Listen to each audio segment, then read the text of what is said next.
ka-Tribu. I'm Francine Marquez, and this is the Tita edition of KalanPag. No, I'm just kidding. Actually, while the kids are away, I'm taking over, and today we're going to have a special guest chef. He came all the way from Tacloban to cook a version of a very special dish that we learned in Italy. So let's all welcome Chef Giuseppe Bonavita-Cola.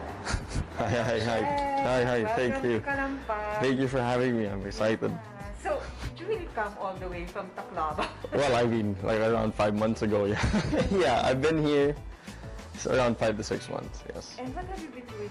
Well, right now I'm taking the 8-month course in End the Run. I'm just trying to, add a little more skills to my, just add more skills to everything that I already have. That's good. Always evolve. Yeah, Never definitely, settle. definitely.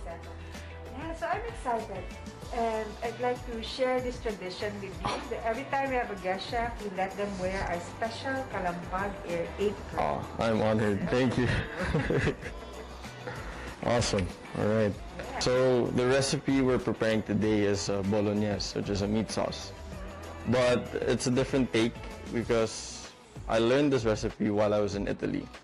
I worked in a restaurant called Pandemonio Pasta, which means, it's a restaurant by Broggi, put it that way, in Italian. Simply put, Pandemonio means confusion, which is funny because in that restaurant, people would always drink and stand up on tables come the weekend. Okay. So that's where the name kind of derives from. So it's the mood. Yeah, it's the mood of the whole place. So I it was thought it was the way that you're going to cook it. Yeah. No, Crazy definitely not. action happening. Yeah. So then, once I was there, they told me to prepare it for them, but I was not the one cooking this for them. So I was doing all the prep work, so now I know how to make it. So originally it was called sugo di mama, which is sauce of mom. So I'm guessing they never told me the story, but it comes from their mother's recipe. Since it was a small family-run restaurant, they taught me how to do it, and they told me to make a promise that I would make a dish with their name on it. So this is why it's called Pandemonio. Okay. Yeah, so I'm excited. Okay, so for the start of this recipe, we'll be doing freshly made pasta. We'll need flour. Right now, I only used APF, all-purpose flour, because I wanted it to be accessible to everyone. Originally, it's half semolina and 00 flour. The difference with this is that there's more protein in both of those flours, which makes it more, a different consistency, put it that, simply put. Eggs, around 6 eggs, 10 grams of salt, and 10 grams of oil. And I forgot to mention 680 grams of flour. So if you were having the semolina and the 00, you'd have 340 semolina, 340 00. All right. So first, what we do is we put the flour in the middle here. This is already sifted, so keep that in mind. You have to sift it before you put it in. And then you make a hole in the middle.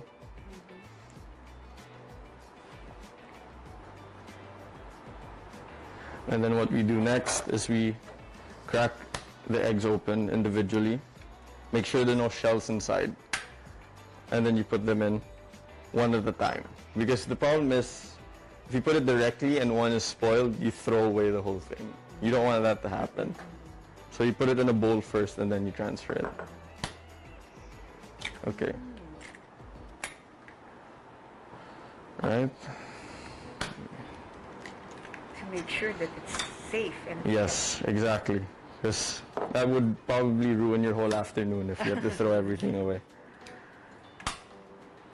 And your guests wouldn't be too happy with spoiled eggs in their freshly made pasta.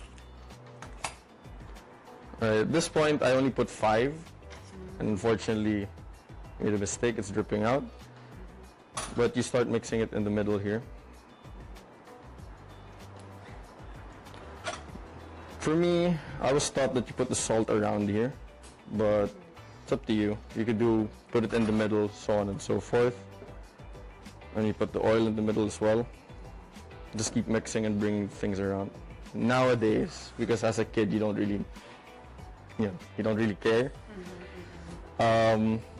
It's interesting now that people my age, my generation, start to come in and look for me instead of my father, which is soon to be a transition, I suppose. All right, so now at this point, I'd like to start using my hands for this. So it's going outward.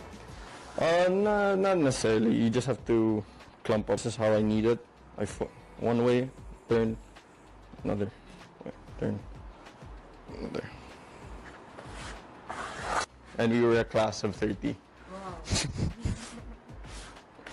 So yeah. You could also knead this in a bowl. So you put everything in a bowl and just mix it. If you have a stand mixer, you put it inside. All the ingredients I just said.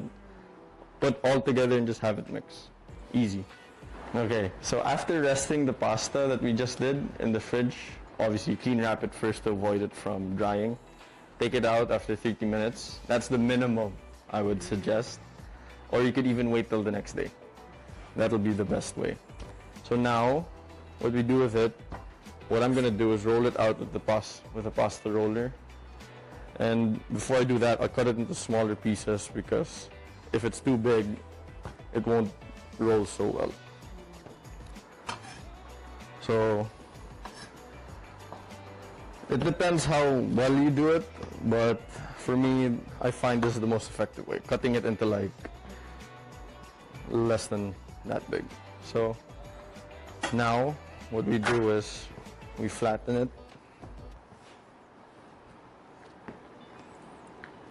It looks very dense, no? Yes, that's Or whatever. you'll see the consistency later as we eat it. It holds more of a bite. Obviously, because in Italy you have to cook it al dente. Here in the Philippines, I mean, I grew up here, but I was always taught by my father that it has to be al dente. As opposed to here, you have it super soft and even sweet, which I do enjoy. But yeah, And the ketchup, and Eden cheese. of course. Yeah. Our own version. Okay. Pinoy spaghetti. So now, just slowly roll it. And if you notice that it cracks on the sides, that means you're rolling it too thick or too fast. Either one of the two. So okay, it starts to roll out. Then give it another roll on the widest number, because you have numbers here and those indicate the thickness. So now once you do that, you fold it again. And now we can start going up the scale. What do you call that gadget? This one is just the pasta machine, they say. Pasta roller manual. And where? Yes, I got this actually on Lazada. Okay. So It's quite easy to it's super easy to get. But obviously, this is a generic one. You could get a nice big one, but they cost around $1,000 or something. And you know, for home purposes, I don't think that's practical.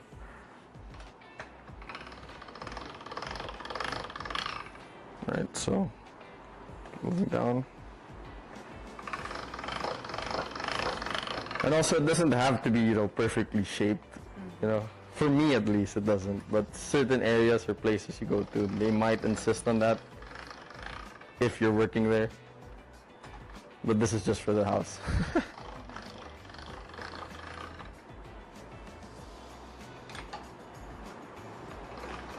At home, are you designated to make the pasta already? Yeah, it comes to a point at home where they ask me what I want to eat, but it's more of what do you feel like cooking?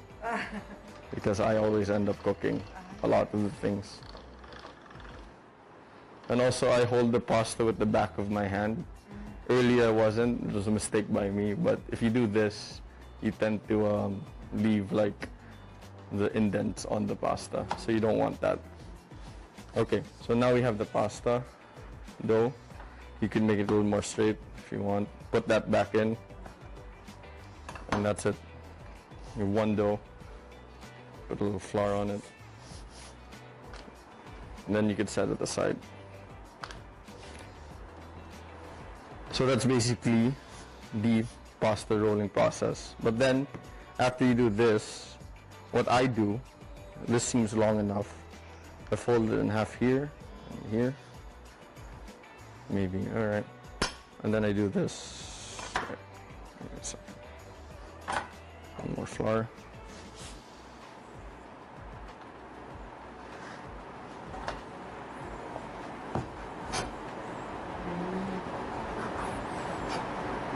Okay, so the pasta machine comes with already designated cutters like this here.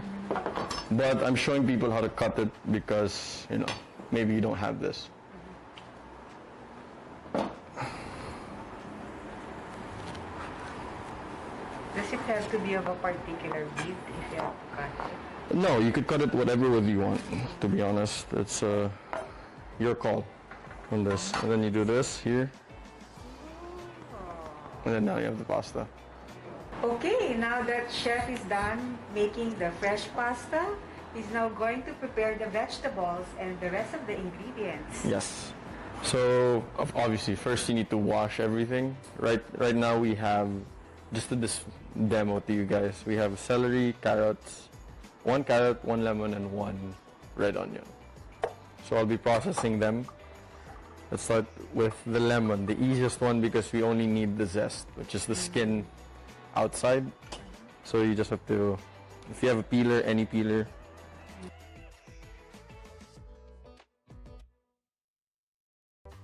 For delicate situations, like, you know, you could cut like that or peel things with it in case you don't have a peeler, but you know, you have to be prepared with that. So okay, the lemon zest is done.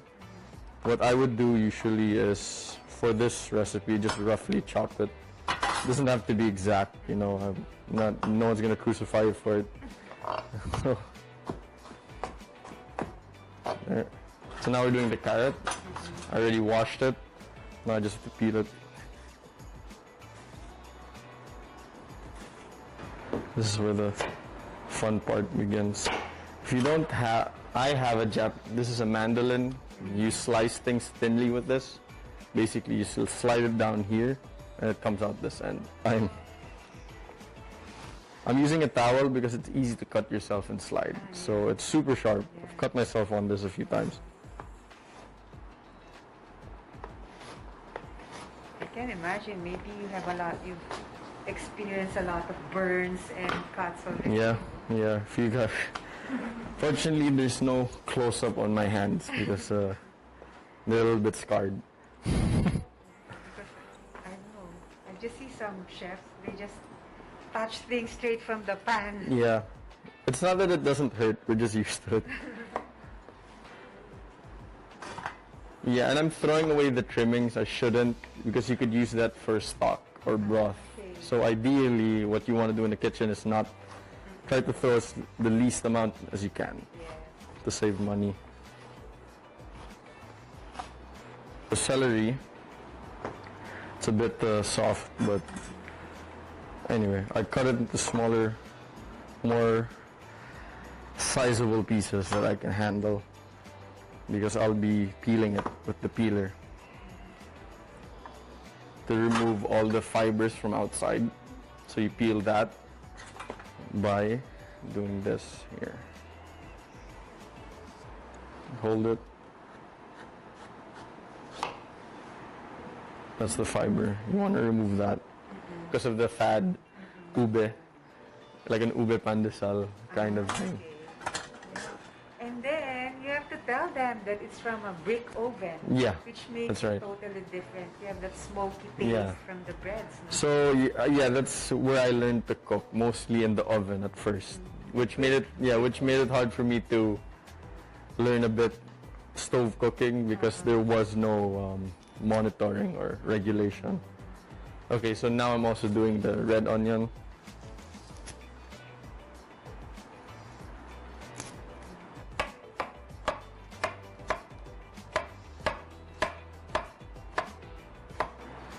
How's the food scene in Tacloban right now? It's growing. It's interesting because now that it's pandemic, people are actually more curious about food because they can't travel so much, I think, and they wanted different things as opposed to their daily house meals.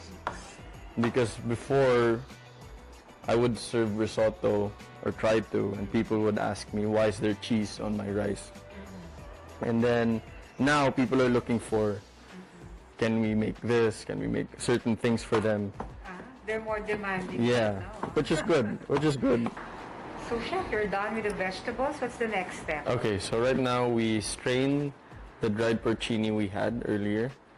You just have to put water on it and wait about like 30 minutes, and then it's ready. So just strain it because we'll use the water to cook the sauce later. Please chop it.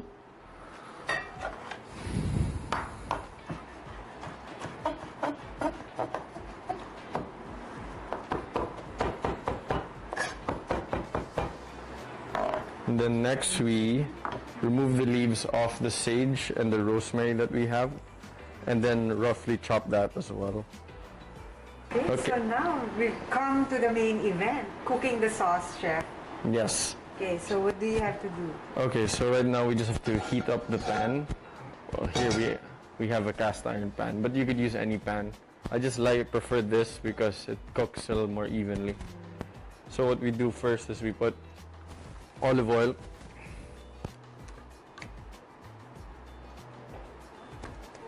And then we put all the chopped vegetables with the sage and rosemary in to sweat. By sweating, you don't, you could start right away because all you have to do is not brown it. That's what sweating means. Canned tomatoes. You could use regular tomatoes, but you have to peel them and de-seed, so it's a long process. If you want to do that, if you have the time. I put the beef stock. I have a separate pot here, heating up slowly, and you have to keep it hot all the time because as you gradually add it, if it's cold, it will stop the cooking process. So you want to keep it continuous because if you put something cold, it will just take longer time. It won't cook properly, and yeah. So you'll notice later, once I put the water in, it will keep boiling. Okay. So once this is starting to sweat, it'll be a little more translucent, and that's when I put the mushrooms in, and then the meat.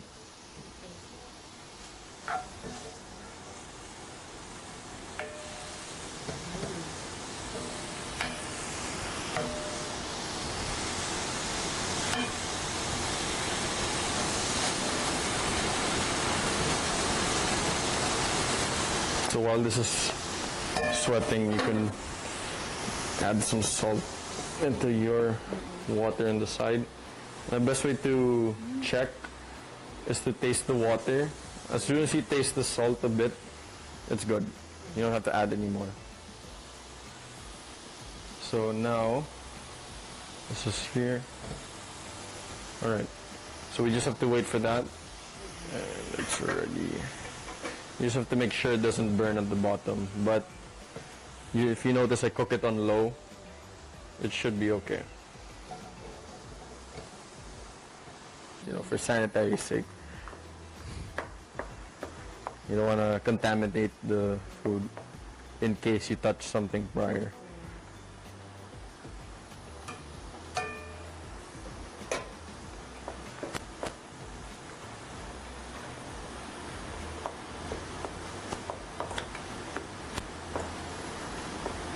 Surface navigate the pandemic? Like, did you close for a time? Yes, we actually closed for a month, which was weird because that was even longer than Yolanda put us out for. So, and you know, it was like a ghost town, which it just felt surreal, I suppose. Like we didn't know what was gonna happen or what we could do. Because no one was out on the street, no one was doing anything, so yeah. So we navigated by slowly opening up takeouts for pizza first, and then eventually dine-in was allowed, but only at 50%. What we did was we renovated upstairs to, you know, increase customer capacity, but so far it's been picking up. People do want to go out, but people are still very scared. But yeah, as I said earlier, we started doing more on takeouts. That's why we had a lot of cold cuts being ordered, and we became more of a one-stop shop. So it's starting to. Now we can add this.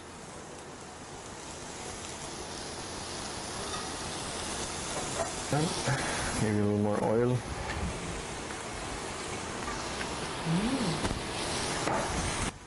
Now I'm gonna add the meat.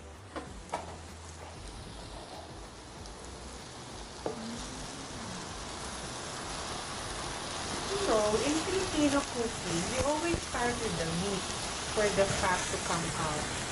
But here, it's the vegetables that's cooked first. Yeah. Well, you could just do either way. So from the celery, I removed the leaves, and then we'll use that for garnish later. So now, it's finally getting brown, if you notice. I'm just scraping the bottom a bit, just to see. Move it around, so it gets more color. Now we'll be adding the tomatoes. And keep in mind, we put a bit of sugar inside to even out the sourness of it. This is up to you now, how much you want to put in here. Because again, this will have to reduce. So I will just put about half, let's say this. So the contents of this is one can of those. It's about, what, a kilo? So probably 500 grams. And then at this, if you notice, it's starting to change color of the whole thing. At this point, I can add a bit of the porcini water that we saved, that we strained out.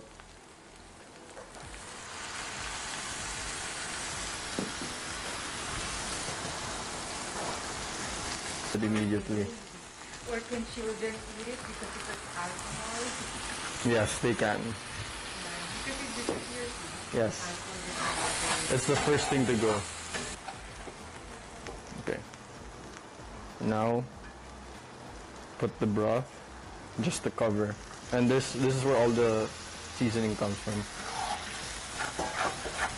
And it also has to be hot, so it doesn't pause the whole cooking process. Alright, so now the Pandemonio sauce is ready, nice and reduced. It should come out like this, nice little golden red, I would say. Now, we have the pasta from earlier.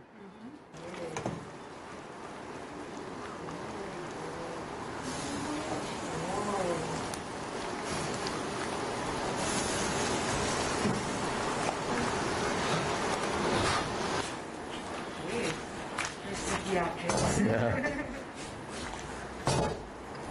Took me a while to get that. Just to make a mess everywhere. Alright. I think it's almost done.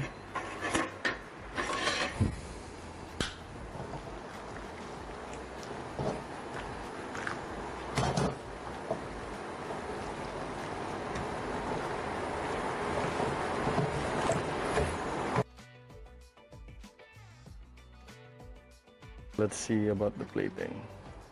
You could plate it multiple ways, but I'm just gonna plate it so it fits the whole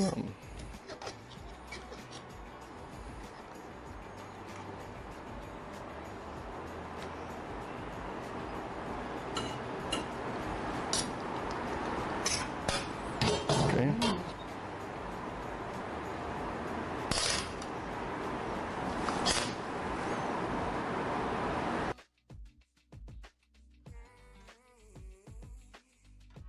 Just honestly.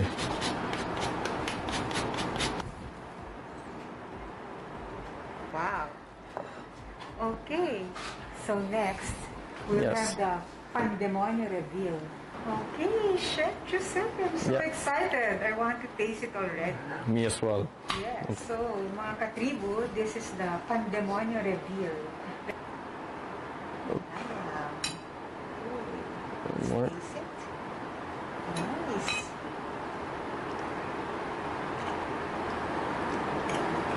How is it? The lemon's coming out. I Nope. like the way it mixes with the beef. Mmm. So good. Yeah, that's the As promised. yeah. It's different. It's definitely different as to the regular one. And the pasta, it has a nice quality to it also. Yep.